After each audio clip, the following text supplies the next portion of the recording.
bonjour à tous. Vous avez du courage d'être là. En face, il y avait Vivatech. Hein. Et là, vous êtes venus voir rallonger la durée de vie des infrastructures pour éviter de retrouver mes déchets numériques dans les grandes décharges. Vous avez du courage. Il y a un an, Étienne, il lançait la première édition de Tech for Climate qui disait si c'est pas moi, c'est qui? Si c'est pas maintenant, c'est quand? On est un an après. Et on va voir qu'on a, en tout cas chez Constellation, pas mal avancé. On en parlera tout à l'heure. Mais pas que chez Constellation. On va parler avec Evernex et Orange de qu'est-ce qu'on fait concrètement. Alors on va être moins philosophe que ce que vous avez vu ce matin pour ceux qui étaient là ce matin. On va redescendre un peu sur Terre. Mais on va vous expliquer ce qu'on fait, ce qu'on imagine, comment on travaille, et puis comment on va faire mieux demain pour mettre en œuvre tout ce qui a été dit, parce que c'est bien beau d'avoir une grande philosophie, mais si on n'atterrit pas sur ce qui se passe au quotidien, c'est vachement moins fun. J'ai le plaisir d'avoir 3 invités aujourd'hui. Je vais vous laisser vous présenter. On va commencer par toi, Élise. Merci Arnaud, merci. Donc moi je m'appelle Élise, je suis en charge de tout ce qui est qualité, santé, sécurité, environnement et tout ce qui est la stratégie climat d'Evernex. Voilà, Evernex, c'est une entreprise qui est née dans un garage à Aulnay-sous-Bois dans le 93 et qui fait la gestion du cycle de vie du matériel informatique professionnel. Donc nous, on gère des data centers notamment. On est un acteur très opérationnel, comme tu l'as dit Arnaud tout de suite. Sur ce cycle de vie, nous offrons des services de financement, de leasing, financement des infrastructures pour vraiment mieux maîtriser les coûts dans le temps et gérer les parcs informatiques. Notre principale activité aujourd'hui, c'est de la maintenance informatique, du reconditionnement, de la réutilisation de pièces détachées de seconde main et enfin la gestion de la fin de vie. J'en dirai plus tout à l'heure. Bonjour à toutes et à tous, ravi d'être avec vous aujourd'hui. Rude concurrence, comme tu dis, avec Vivatech, qui traite vraiment d'un autre sujet, et ravi de voir autant de monde parce qu'on est vraiment à contre-courant, on va dire, de l'industrie, en tout cas aujourd'hui dans ses pratiques. Donc je m'appelle Florian Dousseau, je suis ravi d'avoir été invité pour témoigner concrètement sur les cas d'usage. On est vraiment là pour partager des cas concrets. Je travaille à la finance performance du groupe Orange. Donc je ne travaille pas chez Orange France, je n'ai pas de réduction sur les téléphones. On est déjà venu la 5G, on n'en parle pas. Alors voilà, je me suis pris un coup ce matin, mais pour le coup, j'étais assez d'accord avec ce que disait Com, mais c'est mon engagement personnel. Donc voilà, je travaille en tant que Circular Economy Announcer. On entend par là la promotion en interne des nouvelles pratiques issues vraiment de cette économie circulaire. Notre modèle à tous, on le sait, il est linéaire. On a une transition à traiter, donc voilà, on partagera les bonnes pratiques qu'on a mis en place, les réussites et les échecs. Et encore merci de nous inviter. Bienvenue. Bonjour à tous, merci. Je suis Jean-Marie Fédy, je suis ingénieur avant-vente chez Novae. Donc Novae, c'est l'entité qui fait de l'intégration au sein du groupe Constellation. Et je suis également Carboniro. Et Carboniro... Oui, Carboniro, ça nous intéresse. On en a parlé, Étienne en a parlé tout à l'heure. Donc il y a une dizaine de Carboniro, si ma mémoire est bonne, dans l'entreprise.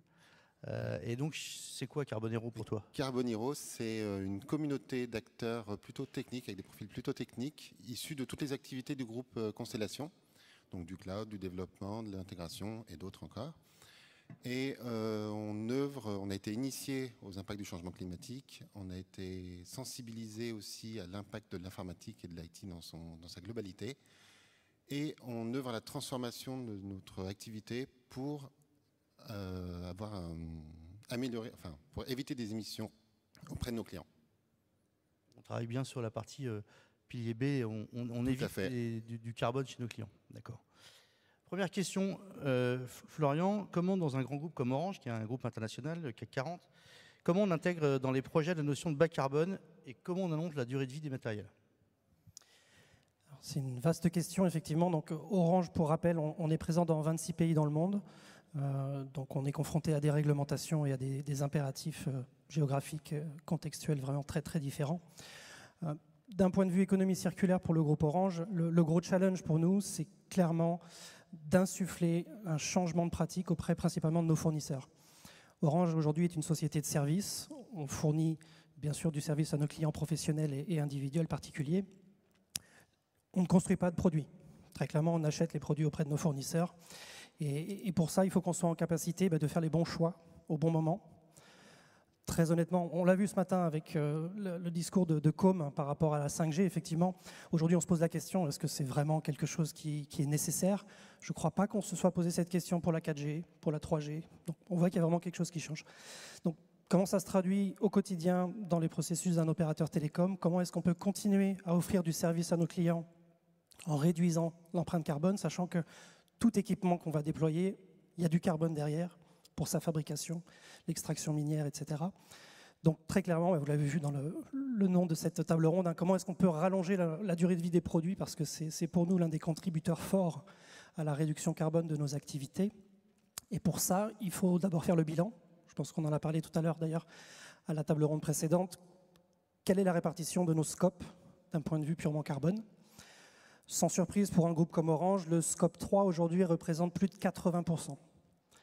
Et une partie significative correspond aux produits et services que nous achetons à nos fournisseurs. Donc on revient encore dans cet écosystème où on est vraiment dépendant des produits disponibles sur le marché pour accéder à cette optimisation carbone. Donc aujourd'hui, le focus il est sur le scope 3.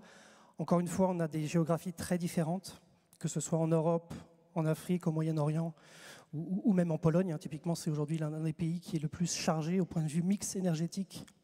En termes de carbone, ils utilisent énormément de centrales à charbon. Donc on ne peut pas prendre le problème de la même façon si on est en France avec un mix énergétique décarboné. En fait, le sujet par rapport à la même dans les pays, puisque l'énergie n'est pas produite de la même façon.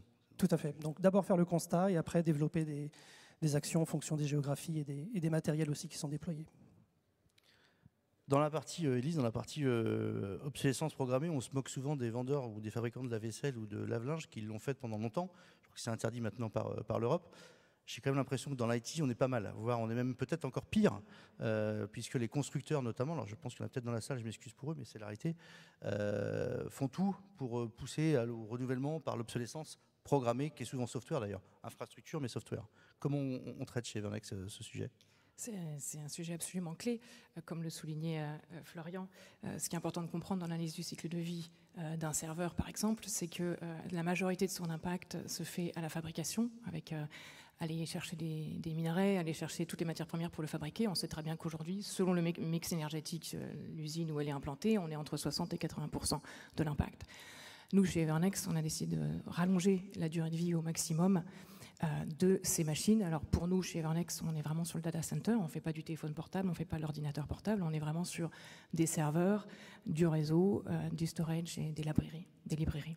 Oui, je te coupe, mais c'est vrai qu'on parlait pour Orange, on ne parle pas de l'utilisation du téléphone par l'utilisateur au final. Là, on est vraiment sur le data center et l'allongement de la durée de vie des matériels de data center. Absolument, il y a quand même un scope qui est les produits qui sont utilisés par nos clients. Donc là, effectivement, ça rentre également dans la comptabilité. Et pour faire court, les gros postes aujourd'hui de dépenses carbone pour un groupe comme Orange, ce sont les smartphones. Sans surprise quand on voit la multitude de matériaux primaires et puis les infrastructures réseau et IT.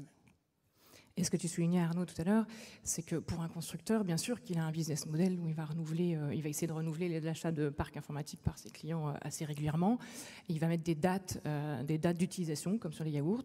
Donc on va avoir des end-of-life services date.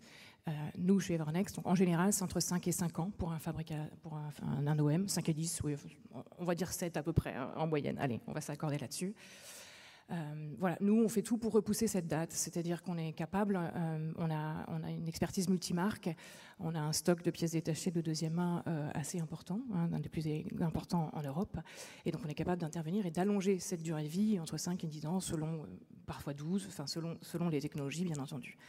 Donc, grâce à la fourniture des pièces de seconde main et grâce à nos experts, on est capable du coup d'intervenir chez nos clients sur des CELA 24/7 en 4 heures ou J+1 selon les géographies, bien entendu. Donc aujourd'hui, Evernex, on maintient pour à peu près 10 000 clients dans 160 pays, on maintient à peu près un peu plus de 500 000 machines dans le monde. On parle du hardware, mais on a un vrai problème sur le software. On sait que les constructeurs, on en parlait tout à l'heure avec le député qui était là, c'est au niveau européen, il y a un lobbying qui est fait très fort pour que les gens qui vendent du software ne mettent pas à disposition des PTF, ou des mises à jour qui peuvent être disponibles. Comment on fait, par exemple, chez Novae, quelle solution vous avez mis en place ? Ouais, chez Novae, on s'est servi de notre expertise technique sur nos partenaires majeurs, donc qui sont IBM et Oracle, pour mettre en œuvre un service d'accompagnement sur les versions obsolètes et sur les versions qui ne sont plus supportées par les éditeurs. Ainsi, ils peuvent nous contacter quand ils ont besoin et on va les accompagner soit à trouver des mises à jour qu'ils n'avaient pas encore appliquées, soit à trouver des workarounds pour poursuivre leur activité sur ces environnements. Donc faire de la MCO en fait d'infrastructure qui accompagne la tierce maintenance quand les constructeurs sont absents ou ne veulent plus faire, quoi. D'accord. Il y a un projet dont j'ai entendu parler chez Orange qui s'appelle Oscar. J'aimerais que tu nous en donnes un petit peu plus. Merci beaucoup. Donc effectivement, comment dire, si je suis là aujourd'hui, c'est aussi pour faire la promotion de ce programme qui s'appelle donc le programme Oscar, qui a été lancé il y a maintenant 5 ans chez Orange. Donc évidemment, il y a 5 ans, l'économie circulaire, c'était loin d'être un sujet aussi trendy qu'aujourd'hui. Néanmoins, ça nous a permis de gagner de la maturité sur ce programme Oscar qui vise ni plus ni moins qu'à déployer des réseaux sur la base des meilleures pratiques de l'économie circulaire. Donc vous retrouvez les XR qui peuvent être réparés, réutilisés, reconditionnés, nous on appelle recertifiés également, avec le recyclage vraiment en dernier recours, puisque c'est là où on perd drastiquement la matière première. Donc le programme Oscar qui a été déployé à l'ensemble des filiales du groupe Orange, qui a été inscrit également dans le programme stratégique du groupe. Ça, c'est un signal très fort aussi de notre management. Ce n'était pas le cas, encore une fois, il y a 5 ans. Le sujet était peut-être moins aussi stratégique qu'il l'est aujourd'hui. Aujourd'hui, on a dans notre plan stratégique un engagement de 10% de dépenses CAPEX sur les équipements actifs du réseau vers des équipements de la seconde main, type fournisseur Evernex ou toute société en capacité de reconditionner ses produits. Ça, c'est en interne Orange ou vous faites aussi de l'acquisition d'infrastructures de seconde main? C'est quelque chose qui est en cours, qui va venir? Alors, effectivement, la priorité, c'est ce qui fait le plus de sens d'un point de vue financier. C'est comme on a 26 pays aujourd'hui qui utilisent relativement les mêmes types de produits. On cherche les synergies pour, une fois qu'un pays démonte un équipement, qu'on puisse le proposer à la revente au sein de nos filiales, dans priorité 1, bien évidemment. Un cas concret, très récemment, on a démonté des équipements en Espagne, puisqu'il y a eu un accord de partage de réseau radio avec un concurrent en Espagne, ce qui nous a fait démonter presque 120 000 équipements réseau, des équipements récents finalement de moins de 2 ans d'âge. Donc on s'est dit c'est quand même dommage d'envoyer tout ça au recyclage. Donc on a mis en place une place de marché au sein du groupe qui s'appelle Marketis pour mettre en visibilité ces équipements et essayer de la réutiliser. Et on a réussi, avec le soutien d'un fournisseur télécom, à reconditionner ces équipements et à les redéployer typiquement au Burkina Faso, qui était en recherche de matériel et qui pour le coup voulait acheter du matériel neuf, alors qu'on avait ces équipements. Donc pour nous, c'est quand même une réussite d'avoir réussi, avec le soutien d'un fournisseur, parce qu'encore une fois, ce n'est pas du tout dans leur business model aujourd'hui de redéployer des équipements qu'ils ont déjà vendus une fois. Donc il a fallu les travailler au corps et on a réussi à le faire. Et aujourd'hui, donc avec ce programme Oscar, on vise en priorité la réutilisation au sein du groupe. Quand ce n'est pas possible et que le matériel est fonctionnel, on le propose auprès de nos partenaires pour qu'il soit revendu à nos concurrents. Donc là, ça peut être surprenant qu'on ait, entre guillemets, nos concurrents. On en parlera tout à l'heure de la concurrence, parce que c'est un sujet. Ça veut dire que vous le faites au niveau mondial? Absolument, oui, tout à fait. On a une place de marché internationale et on travaille aujourd'hui avec des partenaires comme Evernex et comme d'autres fournisseurs du marché de la seconde main. Et là, c'est vraiment un message pour toutes les personnes qui souhaitent également se lancer dans cette aventure. C'est du concret. Quand on achète du reconditionné, très clairement, c'est moins gourmand en carbone que du neuf, puisqu'il a déjà eu une vie. Il ne faut pas faire n'importe quoi, puisqu'il y a beaucoup d'acteurs sur ce marché qui ne sont pas fiables. Donc il faut vraiment être vigilant quand on s'adresse à ce marché secondaire. Et donc avec les 5 années d'expérience Oscar, on a aujourd'hui une bonne visibilité des acteurs de confiance. Et on fait du coup cette promotion aujourd'hui auprès de, on a peut-être des DSI dans la salle, où très certainement votre société achète des équipements IT, c'est quasiment certain. Posez-vous la question, est-ce que ça a été ne serait-ce que mis sur la table, la possibilité d'acheter du seconde main? Voilà. Juste ça, c'est déjà un pas vers l'action. Justement, je ne vois pas bien, mais je pense qu'on a des DSI, ou en tous les cas des gens qui achètent de l'IT. On peut lever la main. Je ne vais pas vous demander de vous lever, là, je vais être plus cool, je vais juste vous demander de lever la main. Et est-ce que vous êtes déjà aujourd'hui sur ce type d'approche, ou c'est quelque chose que vous regardez, ou est-ce que vous en êtes? Est-ce que vous avez déjà approché ce genre de choses? Oui, c'est encore minoritaire quand même. Un petit peu, bon d'accord. Très bien. Jean-Marie, tu as parlé de ton rôle de Carbonero tout à l'heure, donc ça veut dire que vous avez travaillé sur des offres plutôt... Alors bas carbone, un pilier plutôt en mode évité, carbone évité. Concrètement, ça donne quoi? Parce que là, on est dans le concret, donc moi j'aimerais bien savoir comment ça se passe. Ouais. Pendant une bonne dizaine d'années, mon métier, c'était de vendre du matériel neuf et de pousser le client à renouveler son matériel. Aujourd'hui, on est dans la transformation de notre activité et l'objectif est différent. On aborde les choses différemment, on se pose la question, est-ce qu'on peut faire autrement?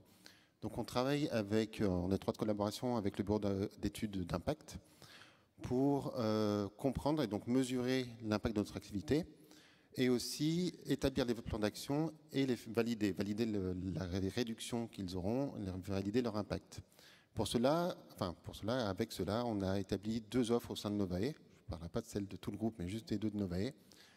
La première offre qu'on a chez Novae, c'est une offre qui est d'accompagnement du client pour rationaliser son infrastructure, essentiellement des plateformes de virtualisation, pour optimiser les ressources qu'il y a sur sa plateforme et ainsi éviter d'avoir à réinvestir, éviter d'avoir un renouvellement et donc prolonger la durée de vie du matériel tout en ayant suffisamment de ressources pour son workload, pour son activité. Ça, c'est du service, en fait. C'est du service, d'accompagnement en long terme. Et la deuxième offre que l'on propose, c'est une nouvelle façon de consommer l'infrastructure, consommer le service. C'est Novae qui va être propriétaire des assets et qui va s'engager sur un niveau de service pour le client. Ainsi, on va pouvoir gérer nous-mêmes le matériel qu'il y a dessous et en gérer le cycle de vie, le support, le maintien en conditions opérationnelles et donc le coût carbone. On ne va pas forcément renouveler tout le temps avec du neuf, on va compléter avec du réutilisé, avec du reconditionné. Par exemple, on a un client, un projet, où on a pu transformer un projet de renouvellement qui était guidé par des coûts de maintenance exorbitants en un projet d'extension de l'existant et de le compléter pour atteindre un niveau de service. On est passé d'un projet qui pesait à peu près 450 000 € et 80 tonnes de CO2 à un projet qui a coûté 350 000 € et uniquement 13 tonnes de CO2 pour compléter l'existant. Ouais, donc ça veut dire que d'abord, on sait calculer ce qui sort d'un projet neuf, puisque ça a été la première étape. Tout à fait, on sait l'estimer. Voilà, vous avez fait une estimation, on sort le projet, voilà ce que ça donne en carbone. Oui. Donc, et en reprenant les infrastructures, en les optimisant, j'imagine, pour faire que ça réponde aux besoins du client, on a gagné 80% de carbone. Tout à fait. D'accord. Par contre, ça veut dire décroissance de chiffre d'affaires. Tout à fait. Mais donc c'est aussi possible. Oui, c'est possible. Décroissance de chiffre d'affaires, mais le projet s'est transformé avec plus de services du groupe et ainsi une profitabilité qui est restée à peu près équivalente. Donc on a perdu en chiffre d'affaires, mais on n'a pas forcément perdu d'argent. Et pour le client, l'avantage qu'il a eu, c'est que l'engagement de service, l'engagement de son infrastructure, il est porté par Novae. Donc il n'a pas perdu au change. Donc plus de services, plus de valeur, et finalement, il n'y a que le constructeur qui pleure un peu, quoi. Parce qu'on n'a pas vendu. Bon, ça, c'est une chose. Élise ? Oui, je me permets de rajouter du coup, parce que dans la démarche avec Evernex, on a aussi développé chez nous, Étienne mentionnait ce matin la NZI, donc cette initiative qui permet aux entreprises de réduire leur propre réduction des gaz à effet de serre, mais aussi de voir comment est-ce qu'on contribue à réduire celle de nos clients, en l'occurrence. Donc chez Evernex, on a développé avec nos partenaires un certificat carbone client. On a choisi par praticité et aussi par expertise, parce qu'on entre dans des sujets qui sont assez complexes, de s'arrêter sur 2 indicateurs, les émissions de gaz à effet de serre, mais aussi les minerais.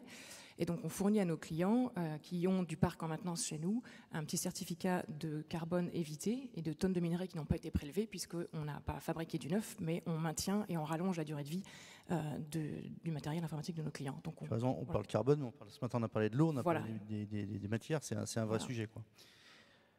On parle extension de la durée de vie, il y a un moment donné où quand même on arrive au bout.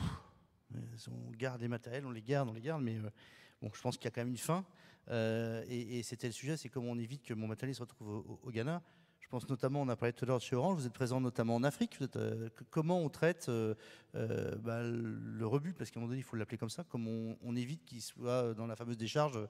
Je crois que c'est 40 000 tonnes par an de déchets informatiques qui sont au Ghana. Agbo-Bloché, je crois, oui, au Ghana. Oui. C'est terrifiant, ces images. Alors effectivement, Orange, on est dans 18 pays sur le continent africain.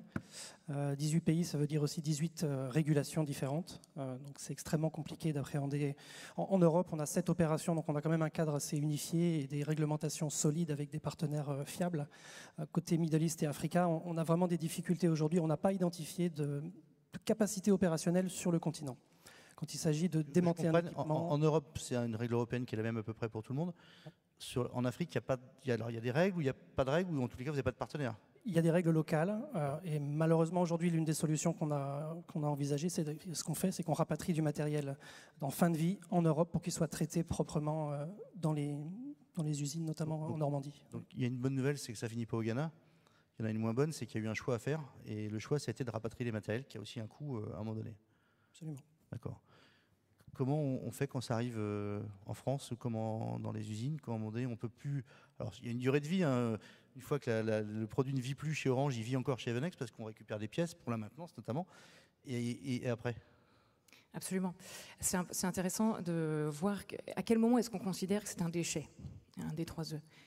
Pour notre client, c'est peut-être un déchet. Pour nous, c'est une ressource, d'abord. Donc, Donc une valeur. Absolument. Donc nous, on a des lots qui arrivent, qu'on peut racheter, bien sûr, à nos clients. On regarde ce qui nous intéresse, bien sûr. On va démanteler, on est un centre de tri. Donc on va dépioter la bête, comme on dit. On va regarder ce qu'il y a à l'intérieur et on va réutiliser, réparer et remettre en circuit tout ce qu'on peut remettre en circuit, puisque donc, nous n'utilisons que de la deuxième main pour, en effet, les services de maintenance, entre autres. Mais ça peut être aussi fourniture de pièces à la demande du client. Donc ça, c'est la première phase. Donc ça, vraiment, on est beaucoup dans la réutilisation, la réparation. L'année dernière, annuellement, en ce moment, on est plutôt à 200 000 pièces qu'on arrive à remettre sur étagère en stock chez nous ou à repartir chez le client. Donc on est assez fiers de ça. La deuxième partie, c'est tout ce qui n'est pas réutilisable, parce que vraiment, on est arrivé à la fin de vie, et à la fin de vie, on ne peut plus rien faire. Enfin, on considère qu'on ne peut plus rien faire. Nous, on part sur la revalorisation matière. C'est-à-dire que donc 30% sont vraiment réutilisables et tout le reste, nous travaillons avec des partenaires qui suivent en effet la directive européenne sur les D3E et pour que ça redevienne tout simplement de la matière première secondaire. Donc sachant que c'est en Europe, en tout cas, on a les capacités de faire du recyclage à peu près à plus de 98%. Il y a certains éléments qui sont encore difficiles à recycler, il y a encore de la recherche à faire sur le sujet. Le Japon est beaucoup en avance là-dessus. Mais en général, tout ce qui est fer, métaux, plastique, on arrive bien à recycler. Donc c'est broyé, c'est fondu, c'est réutilisé et ça repart du coup comme matière première secondaire pour la refabrication. Et nous, on fait ça en circuit court, beaucoup en France et en Europe. Oui, ça ne voyage pas en Europe, j'imagine ça reste comme en France, il y a des filiales en Île-de-France même. Peut-être juste un usage que vous avez peut-être vu dans la presse récemment, pour ce qui est des médailles des Jeux, c'est la Coupe du Monde de rugby l'année prochaine. Elles ont été réalisées... C'est cette année, hein. C'est en 2023, oui, n'importe quoi. Si tu vas l'année prochaine, j'ai toujours le JO. On l'aura déjà gagné. 24 au siège.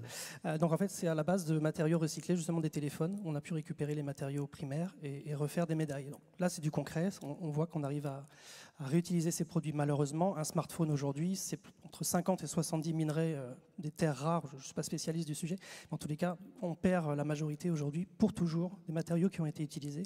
Et on va devoir attendre d'avoir des produits éco-conçus par nos fournisseurs pour pouvoir facilement récupérer les matériaux. La solution, là, du coup, est chez les constructeurs qui devra lui-même s'imposer à une fabrication plus réutilisable, si je puis me permettre de parler comme ça, parce qu'aujourd'hui, on ne peut pas, les smartphones sont compliqués des fois à réutiliser. C'est très très rare aujourd'hui de trouver des produits qui sont facilement réparables avec des pièces détachées disponibles pour au moins 10 ans, etc. C'est aujourd'hui une vraie contrainte pour nous, ouais, tout à fait. On parlait tout à l'heure de faire bouger les lignes. On forme, on vous l'a dit, là, sur la fresque du climat, chez Canopé, on a formé 2000 personnes à la fresque du climat.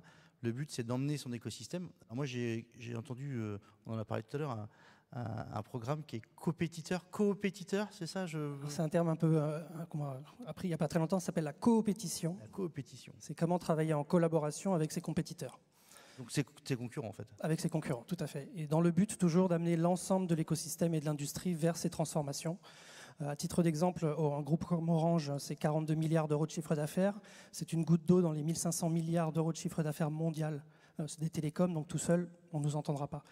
Ce qu'on a fait aujourd'hui, c'est que par le programme Oscar, du coup, on s'est rapproché des associations d'opérateurs. Donc ça s'appelle la GSMA. 750 opérateurs internationaux. Et on leur a présenté le programme Oscar et on leur a dit... Est-ce que ces pratiques-là, pour vous aussi, sont un levier de réduction carbone pour votre scope 3 ? Et on a eu une adhérence de près de 22 opérateurs internationaux. On a rédigé un stratégie paper donc dans lequel on donne des recommandations très simples. Je vous invite d'ailleurs à le récupérer sur Internet, c'est libre de droit. Et le but, c'est vraiment d'inspirer les nouvelles pratiques liées à cette réduction carbone. Donc au sein de la GSMA, on a pu faire ce travail, mais également au sein de la JAC, qui est la Joint Alliance for CSR, qui est donc une alliance dédiée à la RSE pour les opérateurs telco. On a aujourd'hui près de 27 opérateurs qui sont avec nous. Ça représente plus de la moitié du chiffre d'affaires mondial des télécoms. Donc quand la JAC se positionne, les fournisseurs entendent beaucoup plus que quand c'est uniquement Orange. C'est le point de bascule dont on parlait, avec 30% d'un métier ou d'une population, on arrive à faire basculer les choses, et là on est déjà au-delà, quoi. Tout à fait. Et donc le but, c'est de faire connaître ces nouvelles pratiques. Donc il y a bien sûr une partie d'évangélisation en interne chez Orange. Je ne cache pas que convaincre des techniciens et des experts que la seconde main, c'est une bonne solution, c'est vraiment tout un challenge, toute une aventure. Mais on a réussi, puisque maintenant c'est dans le plan stratégique du groupe. Et l'idée, c'est d'embarquer l'ensemble de l'écosystème, donc nos compétiteurs, les opérateurs internationaux, les fournisseurs également, puisque sans eux, on ne pourra rien faire, et enfin les institutions réglementaires, que ce soit la Commission européenne avec laquelle on est en contact, également les régulateurs télécoms, type BEREC ou ETNO, sur le territoire européen. Donc l'idée, c'est de travailler avec l'ensemble de la chaîne de valeur, d'où ce terme un peu nouveau, on va dire coopétition, qui permet d'entraîner l'ensemble de la chaîne de valeur vers cette transfo, et c'est vraiment nécessaire pour ce qui est de l'économie circulaire. Oui, et puis ça veut dire que vous allez aussi embarquer, j'espère à terme, vos clients, peut-être avec une approche un peu différente, et puis les fournisseurs. C'est-à-dire que vos fournisseurs, aujourd'hui, vous avez un poids à plusieurs pour imposer, même aux constructeurs, je pense, plein de choses, quoi. Alors, il y a effectivement des bonnes pratiques. Il y a par exemple celle qui a été mise en place dans les processus achats d'Orange, dans lequel très récemment on s'est mis d'accord avec une alliance avec Deutsche Telekom, qui est notre partenaire, que dans nos gros appels d'offres, on ait 20% de poids lié à la performance RSE de la société. Donc il y a 10% pour le profit de la société et 10% pour le produit en lui-même. Et le produit se doit d'être réparable, reconditionnable, d'intégrer les mécanismes de la circularité par défaut. Donc ça devient un choix business. By design, vous demandez que ça soit comme ça, quoi. Voilà, tout à fait. La difficulté, c'est qu'on va devoir attendre une nouvelle génération de produits. C'est pour ça qu'aujourd'hui, on essaie de rallonger la durée de vie des produits existants pour maximiser l'usage des matières qui sont d'ores et déjà disponibles aujourd'hui. D'accord. Ça en fait des choses, hein, tout ça. Hein. Peut-être juste par rapport aux clients, c'est une question, je suis passé à côté. Oui. On a effectivement deux types de clients, les clients professionnels et les clients particuliers. La bonne nouvelle, c'est que de plus en plus, dans les appels d'offres des professionnels, c'est une demande qui vient de nos clients. Donc ça, c'est vraiment une force pour aussi pousser nos fournisseurs à aller vers plus de circularité. Pour ce qui est du consommateur, on est encore aujourd'hui bloqué par la régulation. On ne peut pas sortir du cadre uniquement Orange, sinon on perdrait des clients. Ce qu'il faut vraiment, c'est que l'ensemble de l'écosystème français et international intègre ces nouvelles règles pour qu'on puisse tous aller dans cette direction. Je rappelle, on est tous consommateurs, donc si on a aussi un point fort, ça peut permettre de faire basculer nous-mêmes les opérateurs, tout ce qu'on achète au quotidien. De toute façon, on le voit, les actions communes des consommateurs commencent à peser. On parlait tout à l'heure de la société qui arrête de faire des lingettes, par exemple. C'est parce qu'il y a eu un poids, un poids qui a été fait par les consommateurs et puis une prise de conscience. Donc c'est important, quoi. Élise, tu penses quoi de tout ça? T'en penses plein de choses? Beaucoup de choses. Moi, je suis assez épatée de voir aussi l'évolution de la législation sur ces sujets-là. Ça avance pas forcément assez vite et ça avance sur différentes thématiques selon les continents. Mais on voit quand même bien que ça bouge. En France, la loi AGEC, la loi Rennes nous appuient, le Right to Repair. Tu peux peut-être préciser un petit peu ces lois, Alors, elles disent beaucoup de choses. Elles disent beaucoup de choses, ces lois. Donc la loi AGEC, c'est la loi pour l'économie circulaire, et la loi Rennes, c'est cette fameuse loi qui invite tous les services publics à acheter du matériel reconditionné de deuxième main. 20% de leur parc informatique doivent être du deuxième main. Donc c'est un premier pas qui va permettre aussi de sensibiliser et de dire que plus en plus d'acteurs vont aller dans cette direction-là. C'est dommage que ça passe par une loi. Maintenant, il y a aussi simplement la réalité économique et climatique et géopolitique du monde qui fait que lorsque, avec le Covid ou après, on se retrouve avec des shortages de CPU, de chips, et qu'on n'arrive plus à acheter du neuf parce que de toute façon, c'est plus disponible. On ne peut plus acheter de voiture, on ne peut plus acheter d'ordinateur, on ne peut plus acheter de serveur. Il y a un moment, qu'est-ce qu'on fait? Voilà, la situation nous pousse aussi à faire ce genre de choix stratégiques dans les entreprises. Donc je pense que il va y avoir un effet d'entraînement certainement. Ça prend un petit peu de temps, mais essayons d'anticiper ça. Moi, je voulais rebondir en fait parce que nous, on est partenaire avec Orange, qui est vraiment une grande entreprise du CAC 40 et qui a du coup quelques années déjà, un certain nombre d'années de réflexion sur ce sujet-là. Nous, on est une ETI, mais on voit bien aussi dans nos clients et nos partenaires et nos fournisseurs qu'on est des entreprises de toutes tailles différentes, des PME, des ETI, mais qu'en fait, on est tous amenés à se confronter à ces problématiques et comment est-ce qu'on s'y prend finalement. Moi, j'encourage toujours les DSI à repartir tout simplement d'une analyse des besoins. Quels sont les besoins en usage, en traitement, combien de données doivent être traitées, est-ce qu'on a vraiment besoin de la dernière machine, la dernière technologie, sur certains usages peut-être, sur d'autres peut-être pas en fait. On peut très bien rester sur une génération 8 ou 5 parfois qui fonctionne très très très bien. Quand on voit que certains services publics, y compris sensibles et militaires, fonctionnent sur des vieux data centers, ça prouve quand même que ça marche. Donc vraiment repartir de l'analyse des besoins, quel traitement on a besoin de faire tourner pour la boîte. Comme le mentionnait aussi Florian, et ce qu'Evernex fait aussi, bien sûr, les bilans carbone, comme on peut être accompagné, bien sûr, pour dire comment est-ce qu'on mesure l'impact de nos data centers, qu'est-ce qu'on peut mettre en place comme plan d'action, comment on optimise tout ça, comment on gère le parc, avec bien sûr cette approche d'analyse du cycle de vie qui est vraiment importante. Et pour nous, à titre indicatif, pour Evernex, je pense que ce qui fait vraiment basculer pour mettre en marche un petit peu toute l'entreprise, bien sûr, c'est l'embarquement de l'écosystème, en interne, en externe, avec nos partenaires, avec nos actionnaires, avec nos fournisseurs, avec nos clients, bien entendu. Donc on est d'accord que ce n'est pas lié qu'aux grands comptes, hein. On peut le faire sur des ETI, sur des PME-PMI. L'exemple dont tu parlais tout à l'heure, je crois que c'est une ETI, globalement, on n'est pas, c'est éligible à tout type de compte aujourd'hui. Tout à fait, et surtout l'accompagnement pour intégrer plus de sobriété dans l'usage informatique, dans l'économie, comme tu viens de dire, de se questionner sur les workloads qu'on va faire tourner, si on en a besoin ou pas, l'économie de fonctionnalité, on peut se la poser dans toutes les sociétés, la question. Bon, je ne sais pas si ça vous éclaire un petit peu. En tous les cas, on n'a pas réinventé des choses. Hein. Le brokerage, alors moi j'ai un petit peu d'ancienneté. La personne qui disait tout à l'heure, ceux qui ont 50 ans, j'en fais partie, fait 30 ans d'informatique. Et le brokerage de seconde main ou la tierce maintenance, ça existe depuis longtemps. On faisait du bas carbone sans le savoir, sauf qu'aujourd'hui c'est devenu une obligation. Donc il faut vraiment, il n'y a plus de choix aujourd'hui, hein, c'est très clair.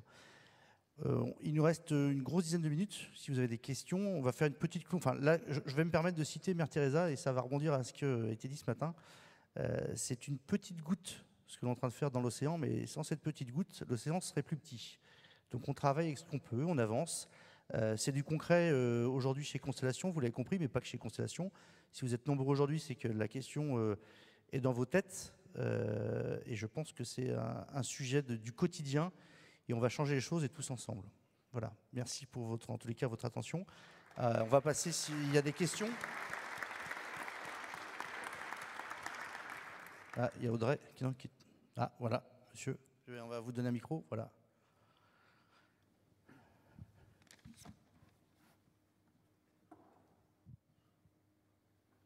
Morgan, t'as rien à dire sur nous. On n'est pas gentil, t'as rien à dire sur nous. Hello. Ah, ça marche. Et bonjour, je suis Esteban Jaime, je travaille dans une entreprise qui fait pas de la décision technologique, mais je vends de la technologie en fait. Je suis en alternance et je trouve tout ça super intéressante. Je suis fan du reconditionné et en fait, ce que je veux savoir, c'est moi, j'essaie de proposer à mes clients dans le message informatique qu'ils s'achètent du reconditionné. Reconditionné, remanufacturé, reprise de matériel, tout ce genre de trucs suivis d'empreintes de carbone. Je gère avec beaucoup on va dire des dossiers, mais surtout sur la partie privée. Et j'ai toujours un mur. Chaque fois que je parle avec un client, c'est genre « ouais, mais je ne suis pas trop fan du reconditionné. Imaginez-vous si je donne à un collaborateur un produit reconditionné et que l'autre il reçoit neuf. » Donc vous voyez les problèmes. Et même si j'ai dit il y a remanufacturé, donc le remanufacturé il est censé être esthétiquement parfait, on va dire, entre guillemets. Et il dit non, mais vous savez, c'est pas la même chose. Donc j'aimerais bien, vous, que vous êtes des experts qui connaissez beaucoup plus dans ces domaines, surtout la partie reconditionnée, comme j'ai pu proposer à mes clients d'acheter du reconditionné et bien entendu, ça n'arrivait avec, on va dire, une menace dans la tête, on dit ouais, c'est la planète, c'est l'écologie et tout, parce que c'est pas du tout mon intention. Je voulais les accompagner, les amener, parce qu'il y a une valeur ajoutée sur les reconditionnés. Moi, je suis fan. La plupart des choses que j'ai chez moi, même ma PlayStation chez moi, c'est reconditionné. Donc voilà, c'est ça ma question. Je peux... Merci pour ce partage. Ma PlayStation aussi est reconditionnée, donc on est déjà alignés. Non, effectivement, je vois ça vraiment comme deux gros sujets qu'on a dû affronter, challenger, ne serait-ce qu'en interne, vis-à-vis de nos prescripteurs chez Orange. Le premier, c'est l'état d'esprit. Effectivement, parler de seconde main, c'est pas sexy. Depuis des années et des années, on a toujours couru après la dernière technologie, le dernier serveur brillant, sans forcément se poser la question, comme tu dis, est-ce que c'est vraiment nécessaire d'avoir le dernier microprocesseur pour faire tourner mon application? Non, ce qu'on voulait, c'était le dernier. C'était ça le standard. Et on ne se posait pas la question, finalement. Aujourd'hui, on se pose la question, ce qui est déjà une super première étape. Ce qu'il faut maintenant, c'est que ça devienne désirable, effectivement, d'aller sur cette nouvelle gamme de produits. Une des méthodologies qui a fonctionné pour nous en interne, c'est de mettre des chiffres derrière tout ça. On est une société chez Orange de techniciens, d'ingénieurs. Voilà, donc par les chiffres, normalement, on arrive à convaincre davantage. Et Orange a développé une méthodologie de calcul de l'empreinte carbone d'une solution. C'est-à-dire que si je suis en face d'un scénario de déploiement de produits, je prends la solution avec le matériel 100% neuf, je me base sur l'analyse du cycle de vie de ces produits, autant que faire se peut, puisqu'aujourd'hui on a encore beaucoup de questions sur la véracité des informations, les sources utilisées, les méthodos, mais au moins c'est un premier pas. Donc on met des chiffres sur le bilan carbone de cette solution neuve, et on prend l'équivalent avec du matériel reconditionné. Et là aussi, on fait la même chose. On prend la CV. Pour le coup, la CV est censée être meilleure que le neuf. Il faut après qu'effectivement les features correspondent, que la fonctionnalité des produits soit les mêmes entre les deux technologies. Et sur cette base, on peut convaincre sur la base de chiffres, parce que c'est prouvé que dans des scénarios bien précis, on a un meilleur bilan carbone et on a en plus un coût réduit, puisque le matériel reconditionné, dans la plupart des cas, mis à part le cas Covid, où là on a vu les prix exploser par un manque de disponibilité d'équipement, le reconditionné quand même est censé être moins cher. Et ça par contre, c'est plus sexy déjà pour un acheteur. Et je vais faire la pub j'ai vu une pub il n'y a pas très longtemps d'un site marchand qui s'appelle Back Market, pour ne pas le nommer. La pub sur du reconditionné, c'était avec ce portable, vous avez économisé tant de kilos de CO2. Et en fait, je me suis dit, c'est étonnant parce qu'on ne communique jamais là-dessus. Et ça cartonne. Enfin, je veux dire, aujourd'hui, c'est une licorne, c'est une des plus belles marketplaces d'informatique et de produits reconditionnés. Et ils ont communiqué sur ça, comme quoi ça fonctionne. C'est un des éléments qui permet d'avancer, quoi. Si je peux compléter, juste un autre levier pour rendre ça sexy, ça a été pour nous de rajouter le service et du coup de porter l'engagement de bon fonctionnement du device reconditionné. Ça permet de vraiment lever le doute que tu vas avoir en achetant. La panne, c'est souvent voilà, le de la panne ou de la fin de vie, ou ça va durer jusqu'à 4 ans, alors que si je l'avais acheté neuf, il aurait duré 7 ans tout de suite. Tout à fait. Et si je peux juste réinsister justement par rapport à la multitude de fournisseurs que vous trouvez sur ce marché de la seconde main. Encore une fois, ce marché n'est pas régulé, n'est pas contrôlé. C'est un peu le Far West, comme disaient certains fournisseurs institutionnels. L'idée, c'est de savoir avec qui on travaille et surtout d'être sûr que le matériel qui vous est fourni a été testé. Il y a beaucoup aujourd'hui d'acteurs qui ne testent pas le matériel, qui vous font des prix formidables, extrêmement attractifs, mais ils vous vendent du déchet. Et ça, clairement, c'est répréhensible par la loi. Et on a eu le cas, malheureusement, pour une de nos opérations, où un de nos techniciens, c'était à Madagascar, avait pris une carte qu'il avait achetée pas cher. Il a dit que c'était une super affaire, effectivement, en seconde main. Il est parti 4 heures dans la brousse. Arrivé sur site pour brancher, ça ne marchait pas. Donc il a dû faire tout le chemin arrière et on a perdu tout l'intérêt financier de la chose. Donc soyez vigilants quand même sur ce marché de la seconde main. Et on est là aussi pour partager notre expérience. Le but, c'est qu'on avance tous vers cette nouvelle façon de faire. Tu m'as enlevé les mots de la bouche, du coup, je voulais justement parler de la qualité et de l'importance des tests et d'être sûr qu'en effet, la pièce de seconde main ou la machine de seconde main, elle a été complètement testée et configurée aux besoins du client, vraiment. Et puis après, c'est essayer, c'est l'adopter, n'est-ce pas? Oui, et l'informatique, ça s'use assez peu. Enfin, surtout les technos un peu plus récentes, les pannes, elles ne sont pas plus nombreuses que sur du matériel neuf, hein, c'est clair. Est-ce que vous avez d'autres questions? Là ou là-bas, ou là, ouais.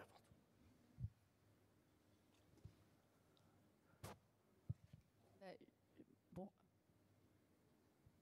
Vous m'entendez là? Ouais. Oui. Le sujet, c'est aussi, le sujet, il me semble, c'est d'apporter de la crédibilité à la vision reconditionnée, d'où la nécessité d'y mettre des chiffres, mais où on peut trouver des chiffres fiables.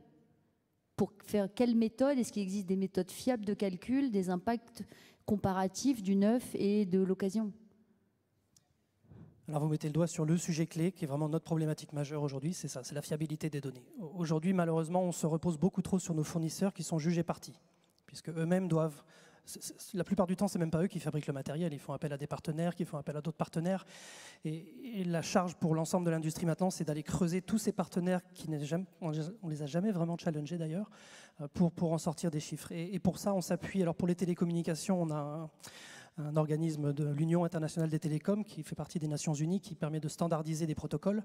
Et on a l'analyse du cycle de vie des produits télécoms qui sont normalisés. Donc on a déjà une base assez solide. La difficulté, ce sont les données et la base de données et l'outil qui est derrière l'ensemble de ces chiffres. Donc aujourd'hui, c'est encore une problématique majeure. On y travaille avec les institutions, mais c'est vrai que c'est clairement un sujet très très délicat. Jean-Marie, tu parlais tout à l'heure que chez Novae, vous calculiez. Comment vous faites là, du coup? Alors, on calcule en effet, mais on va plutôt se baser sur le fait qu'aujourd'hui, l'impact de la conception d'un serveur va forcément être plus fort que l'impact de la réutilisation d'un serveur ou de son reconditionnement. Puisqu'on va pas, tout ce qui ne va pas être créé, c'est une économie quelque part. Et tout ce qu'on va conserver plus longtemps, c'est aussi une économie. Nous, on sait mesurer des impacts par rapport à des configurations et après, on leur attribue une décroissance de leurs coûts par rapport à leur utilisation. Mais on ne peut pas comparer vraiment. Si je compare le serveur neuf d'aujourd'hui et le serveur neuf d'il y a 5 ans, il a un poids proche. C'est juste qu'il y en a un qui aura beaucoup plus vécu. Oui, c'est la durée de vie qui fait que quelque part son carbone est inférieur, quoi. Je ne sais pas si on a répondu à votre question. Voire il aura un poids pire, le neuf d'aujourd'hui, puisqu'on aurait dû creuser beaucoup plus qu'il y a 5 ans pour retrouver les mêmes minerais. Je crois qu'il y avait d'autres questions là-bas. Oui, bonjour. On a parlé tout à l'heure d'innovation. Vous indiquez qu'il y a des sujets sur les données. ChatGPT, l'IA font la une des journaux. Une petite question, est-ce que l'intelligence artificielle, malgré cette petite contrainte sur les données que vous venez d'évoquer, vous aide dans votre démarche environnementale ? C'est une bonne question. Question pointue, effectivement. Alors, je ne vais pas être en bonne position pour vous répondre, puisque je ne fais pas partie de ce qu'on appelle Orange Innovation, qui sont justement tous les experts techniques. Je suis plutôt côté finance et développement durable. Ce que je peux vous dire, c'est qu'effectivement, on va utiliser toutes les pistes possibles. Et d'ailleurs, hier, j'ai reçu un article de la Harvard Business School qui parlait justement comment l'IA peut aider l'économie circulaire à se déployer davantage. Donc, c'est clairement un sujet qu'il faut traiter. Mais je n'ai pas aujourd'hui, malheureusement, d'informations flash news sur Orange et ChatGPT à vous partager. C'est pareil, je ne vais pas forcément parler d'intelligence artificielle, mais je vais parler de business intelligence avec des outils en interne qu'on peut avoir. On est en mesure aujourd'hui de calculer beaucoup plus finement les taux de panne, quelle pièce va tomber, au bout de combien d'années. Donc ça, maintenant, on sait le faire en interne. Donc on sait que sur tel type de serveur, en général, tous les 2 ans, c'est le ventilateur qui va tomber ou le disque dur, ou etc. Donc ça, c'est une forme d'intelligence, mais je ne vais pas appeler ça l'intelligence artificielle. Mais par contre, nous, ça nous aide à gérer nos stocks, à être sûr de fournir la bonne pièce au bon endroit à nos clients, parce qu'on sait quelle pièce va tomber à quel moment. Pour le coup, je ne suis pas sûr qu'on ait complètement répondu, mais je n'ai pas plus d'informations. Voilà, vous donnez. Monsieur qui est là. Monsieur qui est là. Hop. S'il y a un micro qui traîne. Là-bas. Hop. Ou là-bas, oui, allons-y. On reviendra vers vous, promis, monsieur. Ça fait 3 fois que vous levez la main. Allez-y. Merci. À partir de quand on accepte de garder le matériel plus longtemps et d'accepter le rapport au temps et qu'il va ramer, en fait, et que c'est pas grave? Aussi, revoir notre rapport au temps, changer seulement la pièce qui est en panne et garder tout le matériel existant de tout le parc informatique mondial le plus longtemps possible. Alors ça, c'est une super question parce que je pense que souvent, c'est l'utilisateur aussi qui en a la réponse. Et que s'il faut 1 seconde de plus pour avoir son écran, s'il faut avoir son rapport financier le matin, non pas à 8h, mais à 9h15, ce qu'on a dans les grandes entreprises, qui est un des sujets, est-ce que c'est important? On parlait du rapport au temps. Moi, je pense que vous avez raison, il faut se reposer les bonnes questions. En fait, c'est déjà nous-mêmes, on doit se poser la question de qu'est-ce qu'on attend du temps. Et aujourd'hui, il faut décider que le rapport, il arrivera un quart d'heure plus tard, 1 demi-heure plus tard. Est-ce que c'est grave? Voilà, moi je pense que ça ne l'est pas. Mais je ne suis pas sûr que tous vos patrons, on pense la même chose, mais c'est un sujet. En tous les cas, c'est le sujet. Parce que souvent, on change les infras. C'est j'ai gagné du temps sur mon badge, j'ai gagné du temps sur tête de traitement. Il y a des fois, ça sert à pas grand-chose. Des fois, c'est un problème de développement, parce qu'on parle d'infrastructure. Mais il y a plein de développements qui sont sur des développements un peu archaïques, donc qui consomment de la ressource de façon très importante. On n'en parle pas beaucoup, mais c'est un sujet. Voilà, donc il y a peut-être à aller chercher ailleurs que sur l'infrastructure, qui est le gros consommateur. Quand vous faites un développement, c'est 5 fois moins de carbone que de changer d'infrastructure, en KE, je parle. Donc ouais, il y a des choses à faire là-dessus. Vous avez raison, je pense que c'est le vrai sujet. C'est vrai qu'un des axes qui nous a aidé à promouvoir le programme Oscar, typiquement, c'est l'avantage financier, on ne va pas se mentir. Ça permet de déployer des réseaux aussi à moindre frais. Et ça autant le côté prendre son temps, etc., ça peut être très personnel et un peu difficile à maîtriser, autant le côté financier. Généralement, on est très très bien entendu quand on a une solution plus performante et plus compétitive. Monsieur, je vous ai promis le micro là-bas, je ne sais pas si voilà.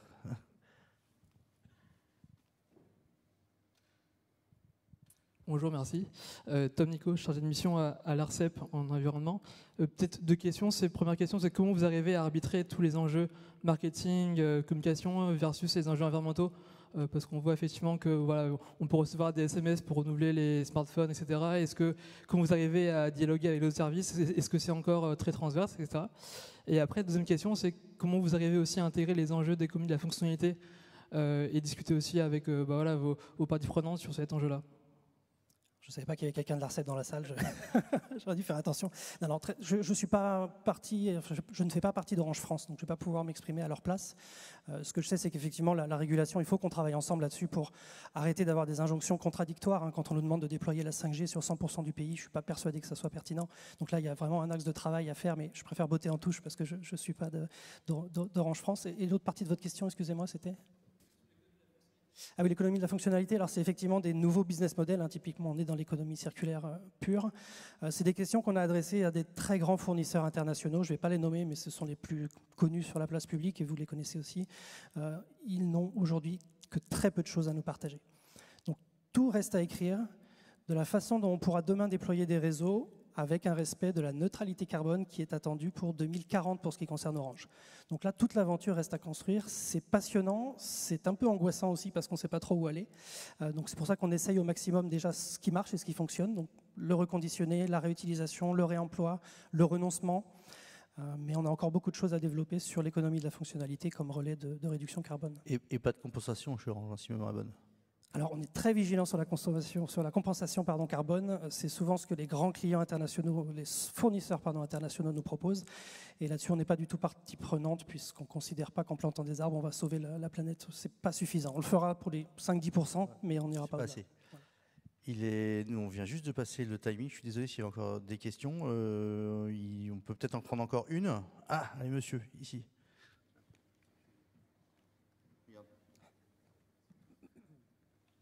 Merci. Bonjour, moi j'ai une question. Vous parliez tout à l'heure du programme Oscar, vous concernant. Est-ce que vous envisagez, ou est-ce que c'est fait, de l'étendre en fait au scope complet, c'est-à-dire à vos fournisseurs, et pourquoi pas à vos clients, qu'ils soient professionnels ou personnels?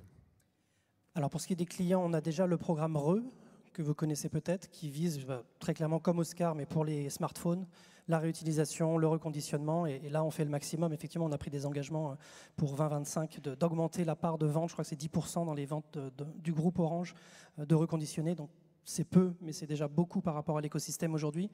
Les grands fournisseurs et fabricants de smartphones aujourd'hui, on les cherche encore un peu sur le sujet. Très honnêtement, on a encore du mal aujourd'hui à identifier des stocks de mobiles qu'on peut racheter pour remettre sur le marché. Donc il y a un vrai problème de logistique inversée, ce qu'on appelle donc la reverse logistique. Comment être en capacité de capter les produits pour pouvoir les ramener, les reconditionner et leur redonner une seconde vie. Donc là, c'est clairement un nouveau business. Aujourd'hui, on vendait des téléphones et on perdait la trace. Donc il va falloir assurer maintenant la traçabilité pour pouvoir les faire revenir et assurer du coup l'utilisation des matières premières. Ça, c'est pour les smartphones. Le programme Oscar, on s'occupe principalement des infrastructures professionnelles, tout ce qui est antennes, serveurs, data center. Donc je ne suis pas persuadé que ça intéresse les clients finaux, peut-être professionnels, pardon, et ça, c'est possible. Alors oui, évidemment, on a signé des engagements avec des grands fournisseurs. Je vais terminer, c'est fini. On a signé des grands engagements contractuels avec des grands noms comme Nokia, Ericsson, Juniper, justement pour développer un cadre contractuel sur ces activités de réutilisation, d'achat de reconditionnés et de capacité à revendre nos équipements fonctionnels. Ça, c'est en place. Ils sont partie prenante, mais encore beaucoup de chemin à faire. Merci, Élise, Florian, Jean-Marie. Merci à vous. Bonne fin de journée.